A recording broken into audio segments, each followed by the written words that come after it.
మా తుపాకి ముందు నుంచి వెళ్తుంటే జనాభా అంతా వెనకమాల నుంచి పడిపోతున్నారు. ఇవాళ పొద్దున్న 3ంటికి లైన్లో పెట్టానంటే రేపు పొద్దున్న 7ంటికే వెళ్తుందండి. నా తుపాకీలో కొబ్బరిపల్లి 2001లో సోనియా గాంధీ గారు చూసి విశాఖపట్నం యుద్ధానికి వెళ్ళమని ఆర్డర్ వేసి ₹6 అటమంది కాడిచ్చారండి.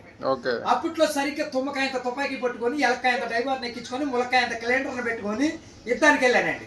అక్కడికి వెళ్ళిన తర్వాత చూస్తే అందరూ బతుకున్నోడు కాల్చేస్తే జనాలు బాధపడిపోతున్నారని యుద్ధానికి 7 కిలోమీటర్ల నుండి గుంటూరు వైపు గురి చూస్తే పాలకొల్లు వైపు 25 మంది పడిపోయారు నా తుపాకీ దెబ్బకి. అప్పుడు ఇక్కడ వెనకేది కానీ అబ్బాయి కావాలా ఎండు బంగారం కావాలా? ఎండు బంగారం. అబ్బో పచ్చి బంగారం అయితే చెప్పండి 10 లారీలు పంపించేస్తా. ఎండు బంగారం అయితే 7 లారీలు పంపించేస్తా.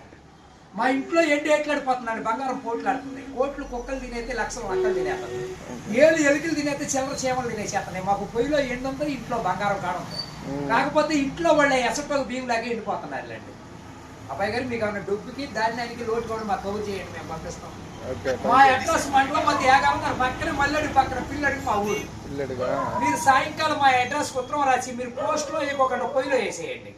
అప్పుడు మీరు పరిగెత్తుకుంటూ వచ్చేసి పంటకాలు ఒక 10ంటికి నిల్చోండి, నేను 3ంటికి మురకాలలో అందించేస్తా. డబ్బు పగిలిపోయిన వాడి మీద వచ్చేస్తాను 15 కోట్లు క్యాష్. అక్కడ పుట్టుకొని తీస్తే అట్ట మీద ఆరబెట్టుకోండి.